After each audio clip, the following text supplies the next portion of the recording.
Dernière nouvelle. Florentino prépare un grand coup contre le Barcelone. Avant de continuer, abonnez-vous à la chaîne et activez la cloche pour recevoir toujours de nouvelles vidéos. La nouvelle que tous les madridistas attendaient avec impatience est sur le point de se concrétiser, l'arrivée imminente de Piero Hincapié au Real Madrid. Le jeune et prometteur défenseur équatorien, âgé de seulement 22 ans, est à 2 doigts de signer pour 6 saisons avec le plus grand club du monde. Ce recrutement promet de renforcer notre défense pour une décennie, apportant solidité, talent et un avenir assuré pour la charnière centrale qui nous rend si fiers. L'euphorie est indescriptible et l'attente est que Hincapié soit la pièce qui transformera notre ligne défensive en un rempart impénétrable. En Équateur, la nouvelle est déjà célébrée comme un événement historique. La presse locale et les supporters vibrent à l'annonce de ce transfert, considéré comme un bond gigantesque dans la carrière de Hincapié. Passé du Bayer Leverkusen, un club respecté, au Real Madrid, le sommet du football mondial, est le rêve de tout joueur. Pour le peuple équatorien, Hincapié n'est pas seulement un footballeur, mais un ambassadeur du talent du pays sur la plus grande scène du football. Son arrivée à Madrid est une source de fierté nationale et un reflet de sa trajectoire fulgurante.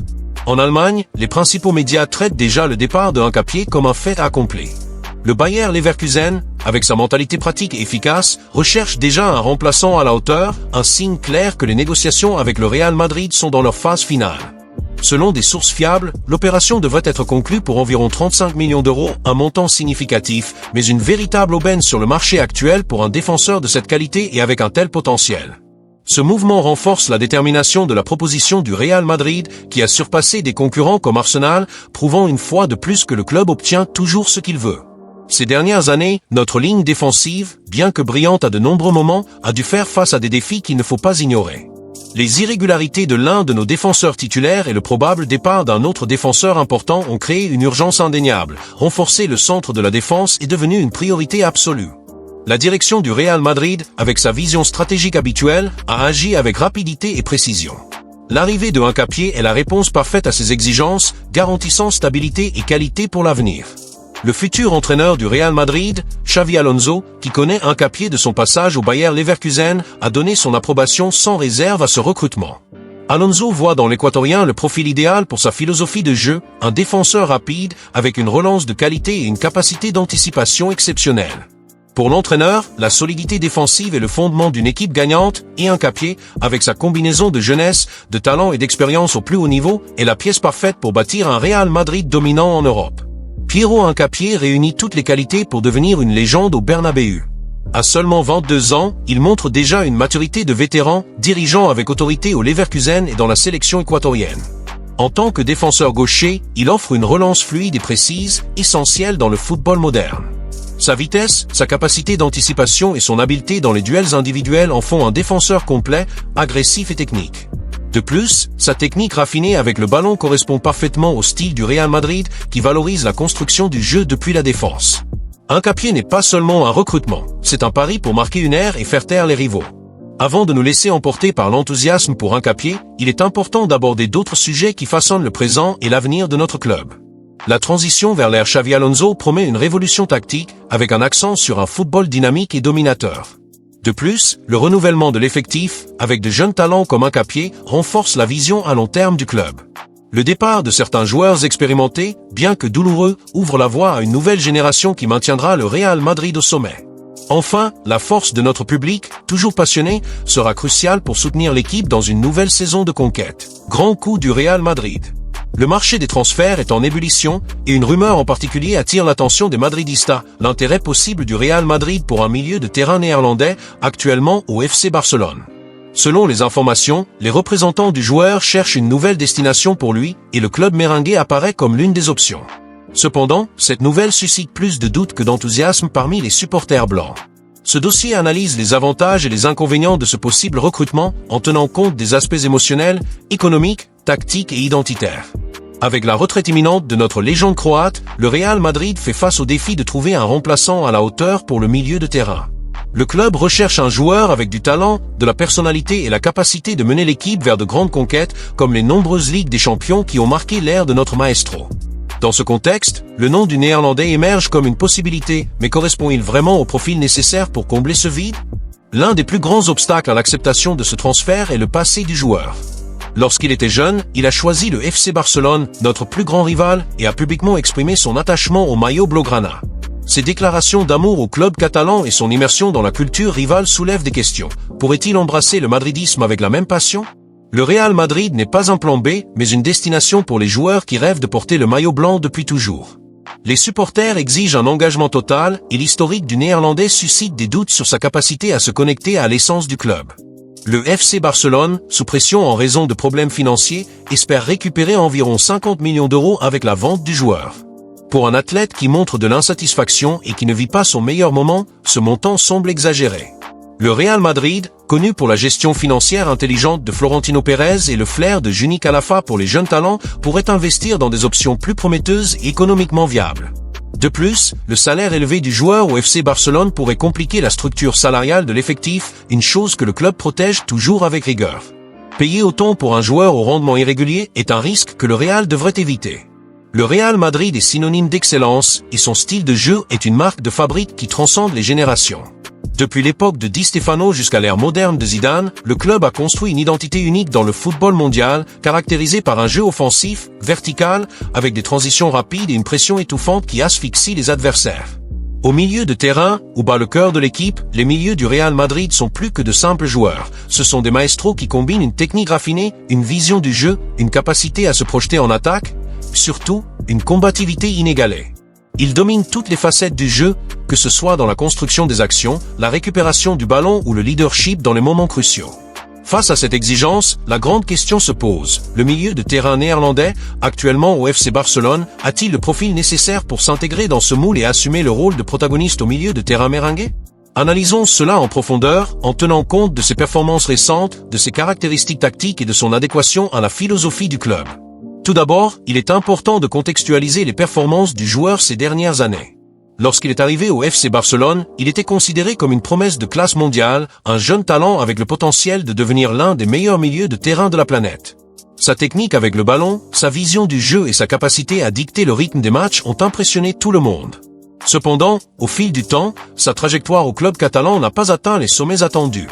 Les blessures, l'inconstance, plus récemment, un mécontentement personnel évident ont affecté ses performances. Ses prestations, bien qu'elles montrent encore des éclairs de qualité, ne reflètent pas la domination ou la régularité attendue d'un joueur censé mener le milieu de terrain d'un club comme le Real Madrid. Dans de nombreux matchs, il a semblé déconnecté, avec des difficultés à imposer sa présence dans les grands matchs ou à maintenir l'intensité pendant les 90 minutes. Cette irrégularité soulève des doutes légitimes. Pourrait-il supporter la pression de jouer au Santiago Bernabéu, où chaque match est une finale et les supporters exigent une excellence constante? Outre les performances, l'adéquation tactique est un point crucial. Le Real Madrid, sous la direction de Carlo Ancelotti, a développé un système qui équilibre créativité et solidité défensive. Au milieu de terrain, des joueurs comme Toni Kroos, Luka Modric, plus récemment, des jeunes comme Eduardo Camavinga et Aurélien Tchouaméni illustrent le niveau requis. Polyvalence, intelligence tactique, capacité à accélérer le jeu avec des passes verticales, surtout, un esprit de sacrifice qui permet à l'équipe de récupérer le ballon rapidement et de neutraliser les contre-attaques adverses. Le Néerlandais, en revanche, a un style plus posé, avec une tendance à garder le ballon et à chercher à contrôler le jeu par des passes plus courtes et horizontales. Cette approche, bien qu'efficace dans des systèmes qui privilégient la possession, comme celui du FC Barcelone à ses meilleurs jours, pourrait ne pas s'aligner parfaitement avec la verticalité et l'intensité du Real Madrid. Dans une équipe qui vit de transitions rapides, avec des joueurs comme Vinicius Junior et Rodrigo exploitant les espaces à grande vitesse, le rythme plus lent du Néerlandais pourrait freiner le jeu à des moments cruciaux. Un autre aspect à considérer est sa capacité défensive. Le Real Madrid exige que ses milieux de terrain soient complets, capables de contribuer autant à la construction qu'à la destruction du jeu adverse. Camavinga, par exemple, est un monstre dans la récupération de ballons, avec une énergie inépuisable qui lui permet de couvrir de vastes zones du terrain. Tchouaméni, quant à lui, combine force physique et précision dans les tacles, agissant comme une ancre qui donne de l'équilibre à l'équipe. Le Néerlandais, bien qu'il ait des qualités défensives, n'est pas connu pour son intensité ou son agressivité sans ballon. Il a tendance à se positionner davantage comme un organisateur, laissant le sale boulot aux autres. Dans un club comme le Real Madrid, où la pression haute est une arme fondamentale, cette limitation pourrait poser problème. Pourrait-il s'adapter à un rôle plus combatif, exigé par le système d'Ancelotti? Ou faudrait-il ajuster le schéma tactique pour accommoder ses caractéristiques, ce qui pourrait perturber la dynamique actuelle de l'équipe?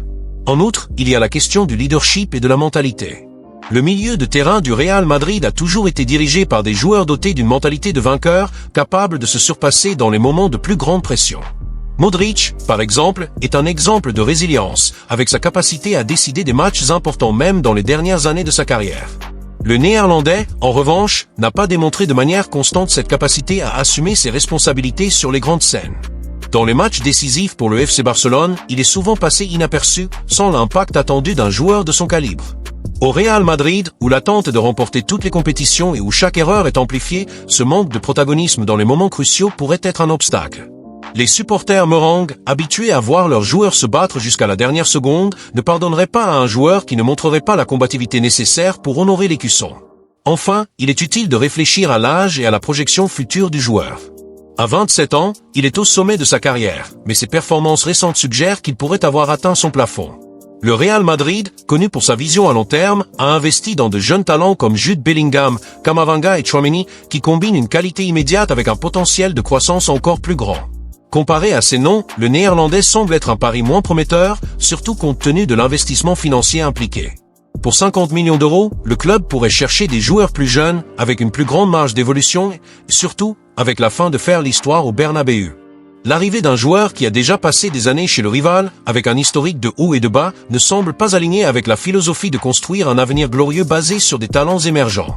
En tant que madridista, il est difficile d'ignorer le malaise que provoque ce possible recrutement. La grandeur du Real Madrid exige des joueurs qui vivent et respirent le club, qui arrivent avec une soif de gloire et non comme une option secondaire.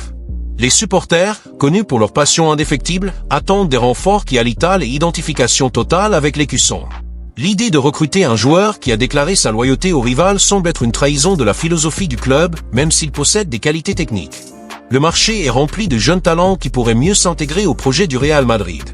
Avec la vision stratégique de Florentino et l'expertise du club en matière de recrutement, il est possible de trouver des joueurs avec un plus grand potentiel de croissance, des salaires plus abordables et surtout, une volonté sincère de marquer l'histoire au Bernabéu.